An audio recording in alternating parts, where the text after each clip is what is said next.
Right, here's a number that will make you spit out your morning brew. 966 startups shut down in 2024. That's a 25.6% increase from the year before.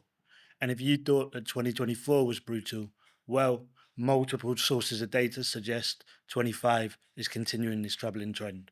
Analysts predict that it could be just as challenging for the startup ecosystem. Today, we're diving into the startup graveyard of 24-25, and trust me, some of these failures will absolutely blow your mind. All right, let's talk about startup failures, shall we? Now, I know what you're thinking. Very happy topic, mate. But here's the thing. 2025 has been particularly, shall we say, educational for entrepreneurs.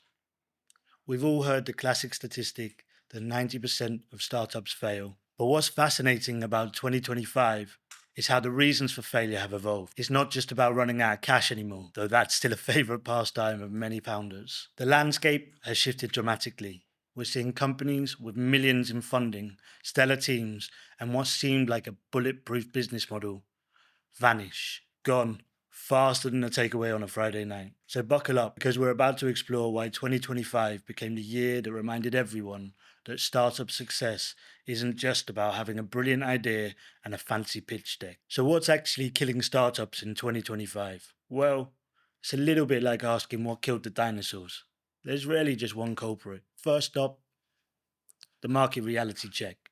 According to CBC Insights research, 42% of startups fail because there's simply no market need for their product. That's nearly half of all failures. These aren't amateur operations we're talking about. These are companies that raise serious money, had experienced teams, and still completely misread what customers actually want. This pattern has held consistent through 23, 24, and early indicators in 25 say we're following the same trend. The enterprise SaaS reality check. Here's where it gets properly concerning. According to Carter's data, enterprise SaaS companies are taking the biggest hit, making up 32% of all shutdowns in 2024. That's nearly 1 in 3 failures coming from what is supposed to be the stable sector of startups, companies with recurring revenue models and enterprise clients. The venture capital landscape has gone from throw money at anything with an app to show me 3 years of profit projections and your grandmother's credit score. Consumer startups follow at 11%, health tech at 9%, and fintech at 8%. That's 32% SaaS failure rate is genuinely shocking when you consider these were meant to be the safe bets. The AI overhype trap. Here's where it gets interesting. Loads of companies have jumped on the AI bandwagon without actually solving real problems. They built solutions for problems rather than the other way around. It's like inventing a robotic biscuit dunker when people actually need biscuits that don't fall apart when they're in their tea. Team dynamics gone wrong. 18% of startups reported team conflicts and HR issues as major factors. It turns out putting a bunch of brilliant people in a room doesn't actually create harmony. Who would have predicted that? Here's the kicker. 22% failed due to what they diplomatically called vague marketing strategies. Translation, they didn't have a clue how to tell people about their product. Right, let's get to the juicy bits. The actual failures that had everyone in the startup world going, how did that happen? Case study number 1, the fee fighting fintech Cushion. Do you remember Cushion? The fintech darling was supposed to revolutionize how we deal with bank fees. They were founded in 2016. They raised $21.6 million and reached an $82.4 million valuation. The AI would analyze your transactions and automatically negotiate bank fees on your behalf. Sounds like a great idea, right? Wrong execution. They shut down in 25 January. The problem? They couldn't scale the human in the loop model fast enough. Turns out AI can identify fee opportunities, but you still need humans to actually negotiate with the bank. And banks, surprise, surprise, don't fancy being negotiated with by robots. Case study number 2, the enterprise SaaS exodus. Here's where it gets properly crazy. We're seeing enterprise SaaS companies, the supposedly safe plays, dropping like flies. These aren't your typical garage startups. These are companies with proper business models, recurring revenue, and enterprise customers. The issue? Market saturation and customer acquisitions that have gone absolutely crazy. Companies were spending £4 to acquire £1 monthly recurring revenue. Even by my maths, that would be questionable. 95% failure rate. That's not a typo. That's genuinely 95%. Here's a proper example. Credo, a London-based crypto custody platform that raised 80 million in Series A in 22, led by major investors including Coinbase Ventures. Their revolutionary feature, they were building secure crypto custody solutions for institutions. Sounds sensible, right? Wrong timing. Despite having backing from Coinbase itself, Credo entered administration in 2024 after facing significant financial setback. The company had to be partially acquired and rebranded as Fusion Chain just to salvage whatever assets remained. It's like watching a company with all the right credentials still get steamrolled by the market reality. But that's just the tip of the iceberg. According to CoinGecko, 1.8 million in cryptocurrency projects became dead coins in just the first quarter of 25 alone. That's more project failures in 3 months than most industries see in a decade. Case study number 4. The health tech heartbreak. Babylon Health. Here's a proper cautionary tale. Babylon Health. This UK-based digital health service, launched in 2013, raised hundreds of millions, went public on the New York Stock Exchange, and promised to revolutionize healthcare with AI diagnosis and triage. The problem? Critics called their AI dangerously flawed, with alleged errors in diagnosing serious conditions like heart attacks. Regulators raised concerns about the accuracy of their AI-powered chatbot used for patient triage, and what was promised as huge savings and efficiencies became a spectacular failure, even by the standards of public sector IT. The company permanently closed its US operations in August 23, filed for bankruptcy.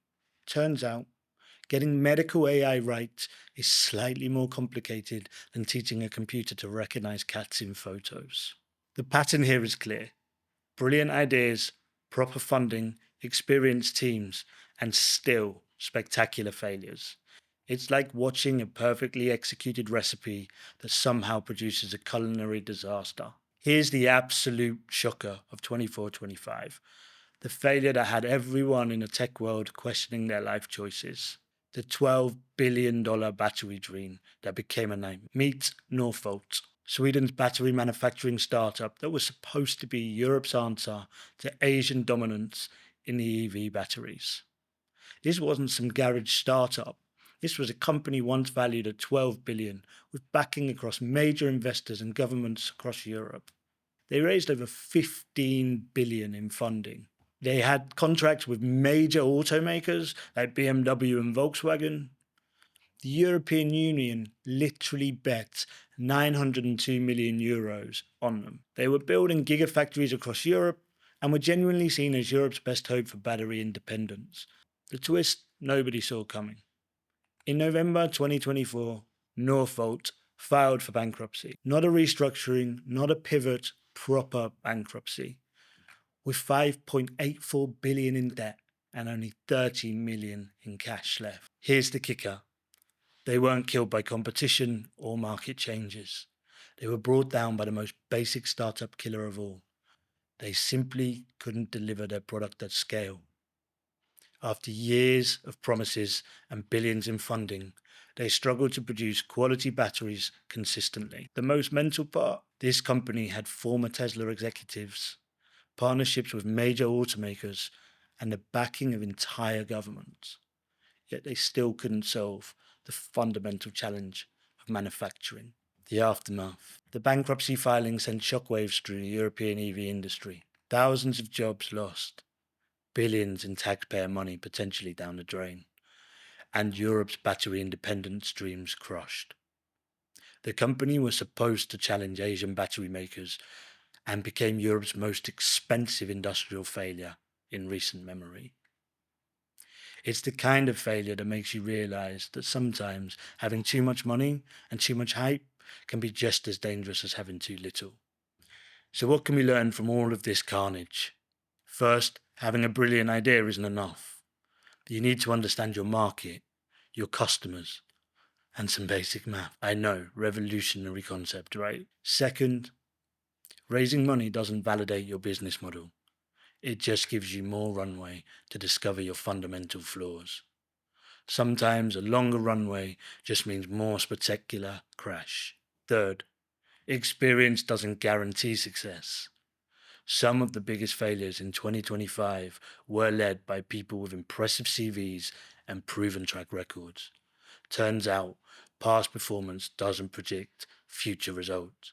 Who knew? Fourth, fundamentals still matter. Unit economics, market demand, customer acquisition costs. They're not just buzzwords. They're the difference between success and becoming a cautionary tale in somebody's YouTube video. Here's the thing. Failure isn't necessarily bad. It's expensive, it's embarrassing, and it's emotionally devastating, but it's also very educational. Every spectacular failure teaches us something about what doesn't work. The silver lining. For every company that failed in 2025, there's another one that learned from their mistakes. The startup ecosystem is remarkably resilient, like a particularly stubborn weed that keeps growing back no matter how many times you've killed it. The entrepreneurs behind these failures, most of them are already working on the next venture, armed with expensive but valuable lessons about what not to do. Right, okay, so I want to hear from you lot. What do you think was the most shocking startup failure of 2025? Drop your thoughts in the comments below.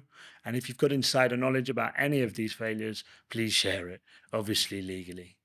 If you enjoyed this deep dive into startup disasters, you might want to check out another one of our videos. Probably need to edit that bit out.